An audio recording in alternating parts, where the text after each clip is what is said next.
Times They Are A-Changin is in the key of G, and throughout this song when he plays G, Dylan plays what I call the reinforced G. Fingers on the first and second strings at the 3rd fret and then the normal 5th and 6th strings of a G chord. And he sets up a pretty standard strum pattern throughout this song, starting with the intro, 3 bars of G in 3 beats to the bar, 1, 2, 3 and down, down, down, up. He occasionally varies that, but essentially if you need a strum pattern it can be that one. Down, down, down, up, down, down, down, up, down, down, down, up would be your intro before he starts singing.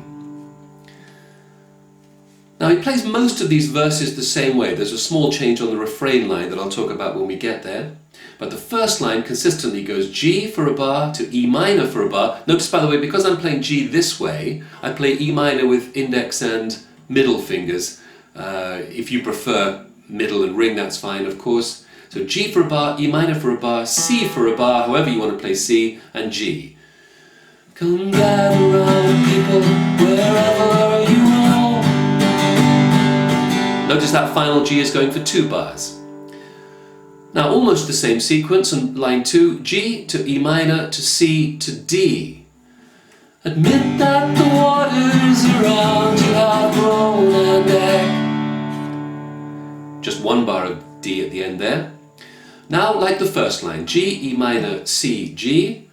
Accepted that soon you'll be drenched to the bone if you're... Again, 2 bars of G at the end of that line. Now he goes G to A minor to D. Time to you is worth saving. Then you... And it's 2 bars of D. So 1 G, 1 A minor, 2 D. Now he plays this descending phrase. He's going to go from a normal D chord to this chord, the song sheet says is D sus2 over C, but actually what's happening here is the middle finger comes off the 1st string, goes to the 5th string, 3rd fret. The other fingers stay in place. G6 over B keeps the ring finger in place and adds the 5th string at the 2nd fret. And then back to D again, but this time with a 5th string bass note. Now, he tends to strum all of those chords. So down, down, down, up, down, down, down, up, down, down, down, up, down, down, down, up. But you can clearly hear in his version the bass descending, so he's obviously concentrating on the bass end of the chord, and I prefer to actually pick that bass note. So 4 down, down, up, 5 down, down, up, 5 down, down, up, 5 being the open 5th string, down, down, up. So your choice, either strum the whole thing or pick those bass notes. Better start swimming or you'll sink like a stone for the... And then the refrain line, here he goes G for 2 bars to D to G. Times they are a-changin. But later in the song he goes G for a bar, C for a bar, D for a bar, G. Times they are a-changin. And I slightly prefer that, so when I play it I always go G, C, D, G. You can choose. Now there's an interlude between every verse and he never plays it the same way, so I'll show you each time what he's doing, but probably you'll want to pick one of them, anyone will do, and make it your consistent interlude between verses. Here on the first verse he goes G, E minor, C, and G for 4 bars, 2, 3, 4. Come writers and critics. He's also playing the harmonica over those interludes.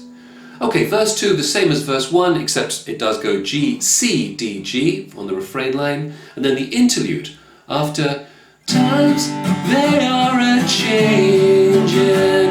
Now, well, that was 1 bar of G straight to E minor. You see the interlude after verse 2, E minor, C, G, G.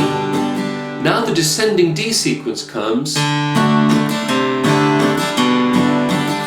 then D 3 more times, 2, 3, come the senators, congressmen. So quite an unusual one, quite an unusual interlude between verses 2 and 3. Verse 3 is the same as the normal verses, and then the interlude after that one is G, D, C, D, and 2 Gs. Mothers and fathers.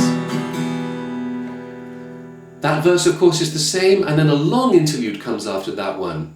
So after, oh by the way, on that verse he doesn't put the C in on times they are a-Changin. But you can tell it's random whether he puts that C in or not, so you choose which way you want to do it. The interlude after that verse is G, E minor, C, 2 Gs. Then the descending D sequence. Another D, and G, C, D, and 4 bars G. The line that is drawn, and into the final verse, which of course is played the same way. And the final interlude, the record fades out, but you can tell what he's doing as he fades out. So that final interlude, this is your outro now for the song. G, E minor, C, G, G, E minor, C, 2 Ds, slowing down, and G, 1 strum of G to finish the song. And that is indeed the classic Times They Are a-Changin'.